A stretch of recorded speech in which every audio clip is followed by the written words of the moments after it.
Assalamualaikum warahmatullahi wabarakatuh. Berjumpa kembali anak-anakku sekalian. Kali ini kita akan belajar tentang perangkat keras komputer. Dimana kalian sudah tahu bahwa sistem komputer itu terdiri dari 3 komponen utama, hardware, software, dan brainware. Kali ini kita akan fokus kepada hardware atau perangkat keras. Hardware merupakan perangkat yang secara fisik dapat terlihat wujudnya.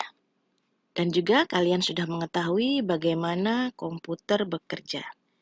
Komputer bekerja diawali dengan kegiatan yang disebut dengan input, lalu proses, dan terakhir output.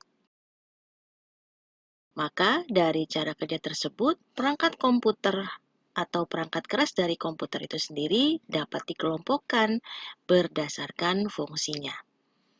Yang pertama yaitu kelompok input, di mana kelompok input ini berfungsi sebagai alat untuk memasukkan data dari pengguna ke komputer agar dapat diproses. Kelompok yang kedua yaitu kelompok proses. Dari namanya sudah jelas bahwa perangkat ini berfungsi untuk melakukan proses data. Kelompok yang ketiga yaitu kelompok output, di mana perangkat keras ini berfungsi untuk menampilkan hasil dari proses data yang sudah dilakukan oleh komputer, baik dalam bentuk teks, suara, maupun gambar atau video. Dan yang terakhir adalah kelompok storage atau media penyimpanan. Media penyimpanan ini ada yang disebut sebagai media internal dan ada juga yang eksternal. Nah, pada video kali ini, perangkat keras yang banyak ini kita akan bahas masing-masing namanya, fungsinya, dan kelompoknya ya. Tetap stay tune.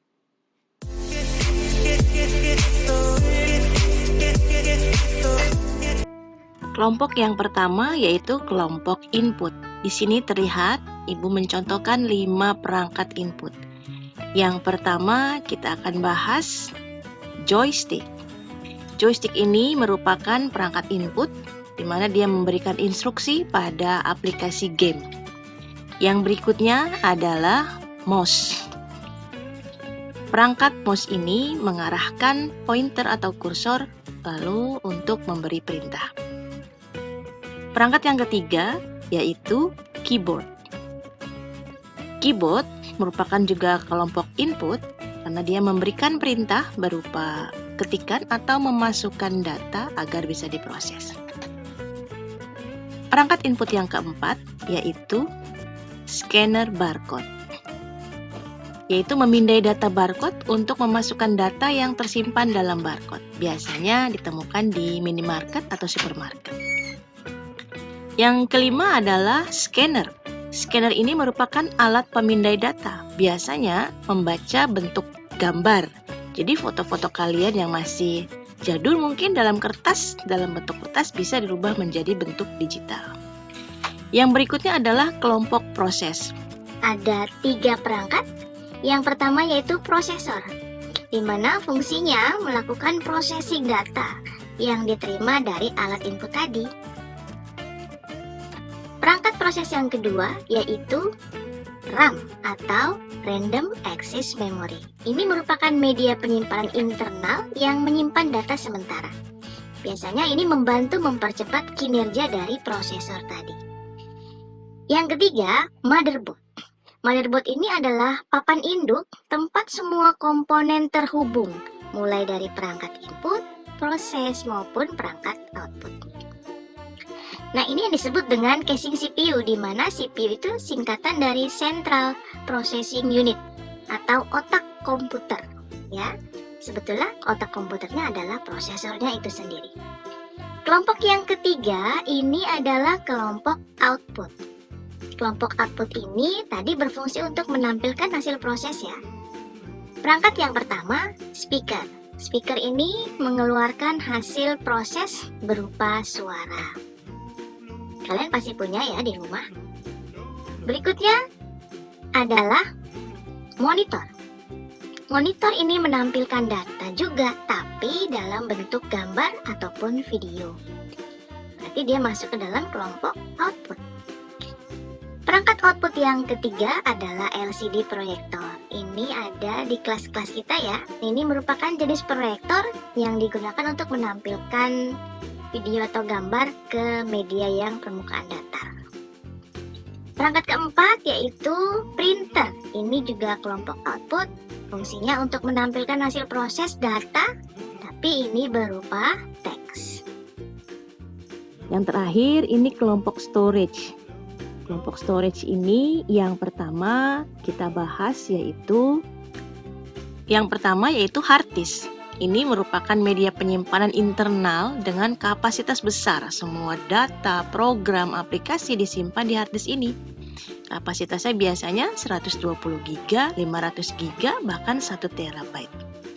Yang ketiga adalah CD atau compact disk. Ini media penyimpanan eksternal ya, dengan model pembacaan optik. Yang berikutnya adalah flash disk. Flash disk ini media penyimpanan eksternal.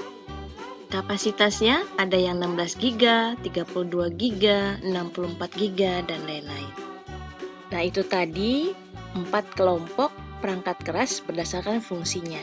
Sekarang kita masuk ke tugas mandiri. Tuliskan jawaban kalian di binder ya. Ibu mempunyai 3 gambar nih perangkat keras. Namun ternyata ibu salah memasangkan nama perangkatnya. Coba kalian bantu ya, pasangkan perangkat dan nama yang sesuai. Lalu kamu cari fungsinya. Kerjakan dengan penuh semangat ya. Baik anak-anak, video kita sudah selesai, kita refleksi sebentar. Tadi kita sudah belajar tentang kelompok hardware berdasarkan fungsinya.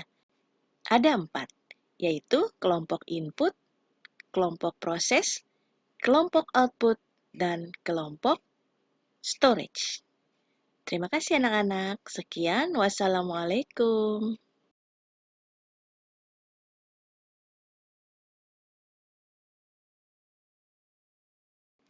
Maka, hardware pun dapat dikelompokkan berdasarkan fungsinya.